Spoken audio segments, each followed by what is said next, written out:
ጤና ይስጥልን ውድ ተከታታዮቻችን እንደምን አላችሁ? የሰዓቱን ዜና ይዘን ቀርበናል። እስከ ዝግጅታችን ፍጻሜ አብራችሁን እንድትሆኑ ግብዣችን ነው። በቅድሚያም አርዕስተ ዜና። ዛሬ በመላው የትግራይ ክልል ከተሞች የተቃውሞ ሰልፍ ተካሂዷል። ተጨማሪ አለን። ቀጣዩ ዜናችን በአማራ ክልል እየተካሄደ ያለው ጦርነት እንደቀጠለ ነው። እየተካሄደ ባለው ጦርነት የብልጽግና መንግስት ድል ቀንቶኛል ሲል ፋኖም ብዙ የመንግስት ወታደሮችን ከጥቅም ውጭ በማድረግ ብዙዎችን መማረኩን ገልጿል። ተጨማሪ ይዘናል። ዜና በዝርዝር። ዛሬ በትግራይ ክልል በሁሉም የትግራይ ከተሞች የተቃውሞ ሰልፍ ተካሂዷል። በመላው የትግራይ ክልል የትግራይ ህዝብ ሰልፍ በማውጣት የፌዴሬሽን ምክር ቤት ያሳለፈውን ወይም የወሰነውን ውሳኔ በመቃወም የተቃውሞ ሰልፍ አካሂደዋል። ባካሄዱት የተቃውሞ ሰልፍ ላይም ብዙ ወይም የተለያዩ መፈክሮችን ተጠቅመዋል። እንደዚሁም ለፌዴራል መንግስት መልእክት አስተላልፈዋል። በስተላለፉት መልእክትም መሬታችንን ለማስመለስ ዝግጁ ነን በማለት ለጦርነት ዝግጁ መሆናቸውን አስታውቀዋል። የፌዴሬሽን ምክር ቤት በአማራ ክልልና በትግራይ ክልል አከራካሪ በሆኑ 5 ቦታዎች ላይ ምርጫ የሚካሄደው በትግራይ ክልላዊ መንግስት ስር አለመሆኑ የወሰነ ሲሆን ይህን ውሳኔ የደገፈም የተቃወመም አለ። እንደ ግለሰብ ውሳኔውን ከደገፉት አንዱ ኮሎኔል ደመቀ ዘውዱ ሲሆን ኮሎኔል ደመቀ ዘውዱ ውሳኔው ትክክል ነው ብለዋል።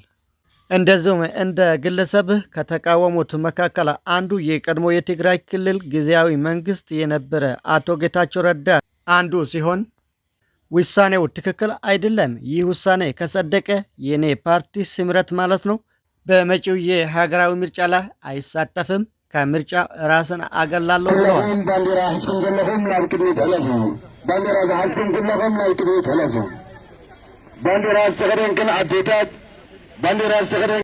ይህ እንዲህ እንዳለ ሆኖ አቶ ጌታቸው ረዳ ነገሩንም በመከታተል ውሳኔው ውድቅ እንዲሆን ካስደረጉት አንዱ ነው ተብለዋል። ውሳኔው ውድቅ መሆኑን ተከትለው ኮሎኔል ደመቀ ዘውዱ አስተያየት ሰጥተዋል። በሰጠው አስተያየትም ቲፒኤልኤፍን በጠመንጃ በሩቁ ከራሳችን እየጠበቅን ትልቁ ቲፒኤልኤፍ ሾልኮ 4 ኪሎ ገብቷል ወይም ገባ ብሏል።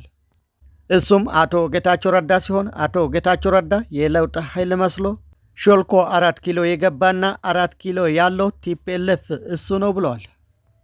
የፌዴሬሽን ምክር ቤት ውሳኔውን መወሰኑን ተከትሎ ነገሮች የከረሩ ይመስላል። የትግራይ ህዝብ ወደ አንድ የመጣ ይመስላል። የቲፒኤልኤፍ መሪ የሆነው ዶክተር ደብረጽዮን ገብረ ሚካኤልም የፌዴራል መንግስትን አስጠንቅቀዋል። ከህዝቡ ጋር የተቃውሞ ሰልፍ ላይ የተካፈለ ወይም የተሳተፈ ዶክተር ደብረጽዮን ገብረ ሚካኤል የቲፒኤልኤፍ መሪ ማለት ነው የፌዴራል መንግስትን አስጠንቅቀዋል። ከጀኔራል ታደሰ ወረደ ጋር በመሆን በመቀሌ ስታዲየም ባወጡት መግለጫ አንድም የፌዴራል መንግስት ወታደር የትግራይን ድንበር ጥሶ ከገባ ቲፒኤልኤፍ የሚወስደው እርምጃ በጣም ከባድና ጠንካራ ነው በማለት የፌዴራል መንግስትን አስጠንቅቀዋል። የሰላም አማራጭን እየተቀበሉ የተባሉ የቀድሞ የመንግስት ሰራተኞች ወደ ስራቸው እንዲመለሱ የክልሉ ማስተዳደር ምክር ቤት ወሰነ። የአማራ ብሔራዊ ክልላዊ መንግስት ማስተዳደር ምክር ቤት የሰላም አማራጭን ተቀበሉ የተባሉና በተለያዩ የመንግስት መዋቅሮች ውስጥ ሲያገለግሉ የነበሩ የቀድሞ የመንግስት ሰራተኞች ወደ መደበኛ ስራቸው እንዲመለሱ ውሳኔ አሳለፈ። ምክር ቤቱ ውሳኔውን ያስተላለፈ 6ኛ ዙር 5ኛ ዓመት የስራ ዘመን 8ኛ መደበኛ ስብሰባውን ትላንትና የካቲት 19 2018 ዓ.ም ባካሄደበት ወቅት መሆኑን አሜኮ ገልጿል። እንደ ዘገባው ከሆነ የክልሉ መንግስት ሰላምን ለማጽናት ልማትን ለማረጋገጥ በሚል ታጥቀው ለሚንቀሳቀሱ አካላት በተደጋጋሚ የሰላም ጥሪ ሲያቀርብ ቆይቷል ብሏል። በዚህ መሰረት በመንግስት የሰላም ጥሪ በድርድርና በውይይት የሰላም አማራጭን በመቀበል የተሃድሶ ስልጠና የወሰዱ የቀድሞ የመንግስት ሰራተኞች ወደ ስራቸው እንዲመለሱ ተወስኗል ተብሏል። ከአማራ ክልል ርዕሰ መስተዳድር ጽሕፈት ቤት የተገኘው መረጃ እንደሚያመለክተው የክልሉ መንግስት በቀጣይ ልዩነቶችን በሰለጠነ መንገድ በመፍታት ረገድ ያለውን ቁርጠኝነት አጠናክሮ እንደሚቀጥል ገልጸዋል። በሌላ በኩል ደግሞ በአማራ ክልል በተለያዩ ቦታዎች በመንግስት ወታደሮችና በክልሉ ከታጠቁ ኃይሎች ጋር የሚደረገው ጦርነት ቀጥሏል።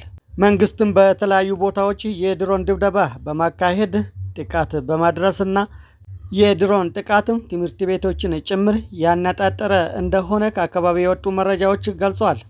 እየተካሄደ ባለ ጦርነት መንግስት ብዙ የታጠቁ ኃይሎችን ደምስሻለሁ ስል የፋኖ ኃይሎችም በተለያዩ ቦታዎች እየተካሄደ ባለ ጦርነት ብዙ የመንግስት ወታደሮችን ከጥቅም ውጭ አድርገናል ብለዋል። እንደውም ሰሞኑን በተከታታይ ብዙ የመንግስት ወታደሮችን ማርኮ ሲያሳዩ የነበረ ሲሆን እቺ አጭር ቪዲዮ ደግሞ የተማረኩትን ወታደሮች የሚታሳይ ናት። በማዕከላዊ ጎንደር ሻውራ በተደረገው ውጊያ ከፍተኛ ቁጥር ያለው የአገዛዙ ሰራዊት መማረኩ ተገለጸ። ከ120 በላይ የአብይ አህመድ የጥምር ሰራዊት አባላት በፋኖ ቁጥጥር ስር ገብተዋል። ከፍተኛ ወታደራዊ ኪሳራ አገዛዙ እንደገጠመው ነው ያገኘነው መረጃ የሚያመለክተው። በተለያዩ የአማራ ክልል አካባቢዎች አሁንም ውጊያዎች እየተካሄዱ ይገኛሉ። በሌላ በኩል ደግሞ ትብብር ለኢትዮጵያ አንድነት በንጹሃን ላይ እየተሰነዘረ ያለው ጥቃት ከብዷል ብሏል። በዚሁ መሰረት ሰሞኑን በአማራ ክልል ደቡብ ወሎ፣ ሰሜን ሸዋ፣ ደቡብ ጎንደር ዞኖች ውስጥ ባሉ ከተሞች ንጹሃን ዜጎች በድሮን ጥቃት መገደላቸውን ትብብር ለኢትዮጵያ አንድነት የተባለው የአራት ፓርቲዎች ቅንጅት ገለጸ። ቅንጅቱ በዚሁ ክልል ተፋላሚ ኃይሎች የአገልግሎት ተቋማት መውደምን ጨምሮ ተደጋጋሚ እገታዎች መፈጸማቸውን ጠቅሶ ድርጊቶቹን አውግዘዋል። በሌላ በኩል ደግሞ የፋኖ ኃይሎች እንደገለጹት ሰሞኑን በጎንደር ቀጠና ሲደረግ የሰነበተው እልህ አስጨራሽ ውጊያ በመንግስት ኃይሎች ላይ ከባድ ጉዳት ደርሷል ብሏል። በዚሁም መሰረት አካባቢውን ለቆ በመውጣታቸው የፋኖ ኃይሎች ብዙ ከተሞችን መቆጣጠራቸውን ተናግረዋል። እንደዚሁም በነበረ ውጊያ ብዙ መሳሪያዎችን መማረካቸውንና የተቆጣጠሯቸውን አካባቢዎች የራሳቸውን መዋቅር በመዘርጋት የአስተዳደራዊ ድልድል አድርጓል ተብለዋል። ከውጭ ያገኘነው ዜና በፓኪስታንና በአፍጋኒስታን መካከል ቀጥተኛ ጦርነት ተቀሰቀሰ። በሁለቱ ጎረቤት ሀገራት መካከል ያለው የቆየ ውጥረት ወደ ለየለት ወታደራዊ ግጭትም ተሻግሯል። ታሊባን በዱራንድ መስመር በኩል በወሰደው እርምጃ 55 የፓኪስታን ወታደሮችን መግደሉንና 2 የጦር ሰፈሮችን መቆጣጠሩን አስታውቋል። በምላሹም ትዕግስታችን ተሟጧል ያሉት የፓኪስታን መከላከያ ሚኒስተር አፍጋኒስታንን የህንድ ተላላኪ ሲሉም ወርፈዋል። ፓኪስታን በሰነዘረችውም የሚሳኤል ጥቃት 13 ንጹሃን ስደተኞች መቁሰላቸው ተነግሯል። ፓኪስታን ታሊባን ሽብርተኞችን እያሰባሰበ ነው ስትልም ትከሳለች። ታሊባን ደግሞ በበኩሉ የአገሪቱን ሉዓላዊነት ለማስከበር ቆርጫለሁ ይላል። በአሁኑ ሰዓት ወታደራዊ ዘመቻው በጊዜያዊነት እንዲቆም ትዕዛዝ ቢሰጥም የሁለቱ ሀገራት ዛቻ ግን ቀጥሏል። ዓለም አቀፉ ማህበረሰብ ሁኔታውን በስጋት እየተከታተለ ይገኛል። የተመድ ዋና ጸሐፊ አንቶኒ ጉተሬዝ ሁለቱ ወገኖች በአስቸኳይ ጦርነቱን እንዲያቆሙ አሳስበዋል። ግጭቱ በንግግር እንዲፈታና በንጹሃን ላይም የሚደርሰው ጥቃት እንዲቆም ጥሪ አቅርበዋል። ውድ ተከታታዮቻችን ለአሁኑ የያዝነው ዜና የእስካሁኑ ነው። ከዜና ጋር አብሬያችሁ የቆየው ብስራት ነኝ። ሰላማችሁ ይብዛ። ተመልሰን እስክንገናኝ ደህና ሁኑ።